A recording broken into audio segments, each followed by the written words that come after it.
Have you ever felt like you're screaming underwater, like you're saying everything you can, but no one's really listening? They hear your words, but not your meaning, not your heart, not your silence. Sometimes the most powerful thing a human can say isn't advice, isn't a solution, isn't even a response. It's this: I hear you. 3 words, 1 lifeline, a quiet rescue in a world that's too loud. Today, we dive into those words, why they matter, where they matter, and how you can use them to heal pain, build bridges, and maybe even save a life. Think about the last time you truly felt heard.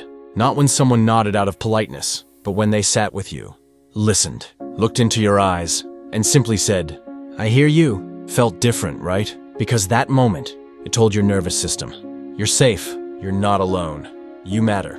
Now flip it. Think about the last time you tried to open up and got shut down. Maybe they said, you're overreacting, it's not a big deal. Just move on. And just like that, you closed off. You went silent. You stopped sharing. Why? Because deep down, we don't want to be fixed. We want to be felt.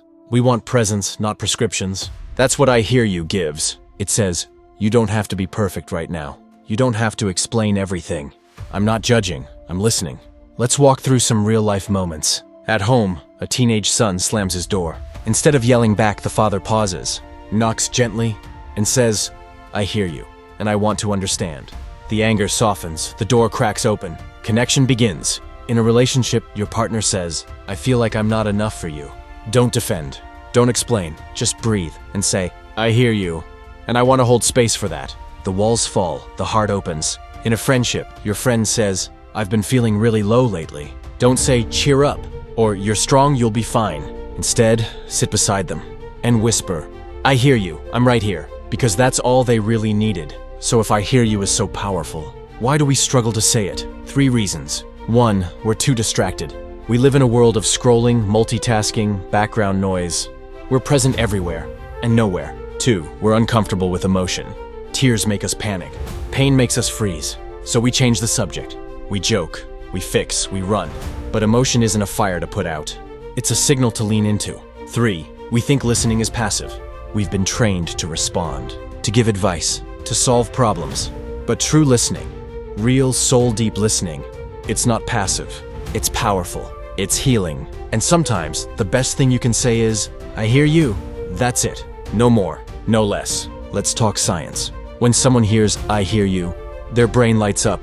Oxytocin, the love and bonding chemical, flows. Cortisol, the stress hormone, drops. The amygdala, that little fear center in the brain, calms down.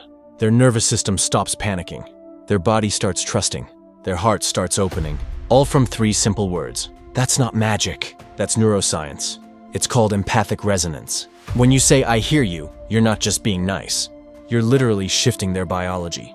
You're giving them the gift of regulation, the gift of relief, the gift of presence. Let me tell you a few stories, real stories. Story 1, the hotline. A man calls a suicide prevention line. He says, I want to end it all. The counselor doesn't panic, doesn't interrupt. She just says, I hear you. You're carrying something heavy right now.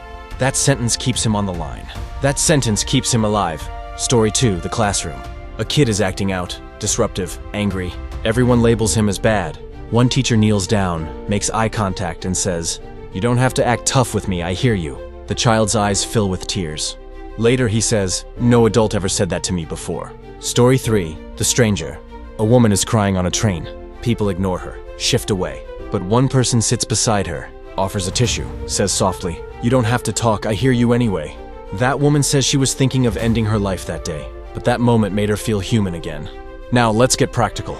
You're probably wondering, okay, but how do I actually say it? Here's the truth. You don't need a PhD in psychology. You don't need the perfect sentence. You don't need to fix anyone. You just need to show up with your whole heart. Try this. Stop what you're doing.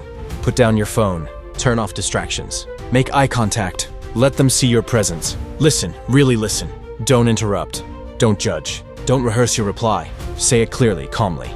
I hear you. That sounds really hard. I'm here for you. Don't add but. Don't say, I hear you, but just don't.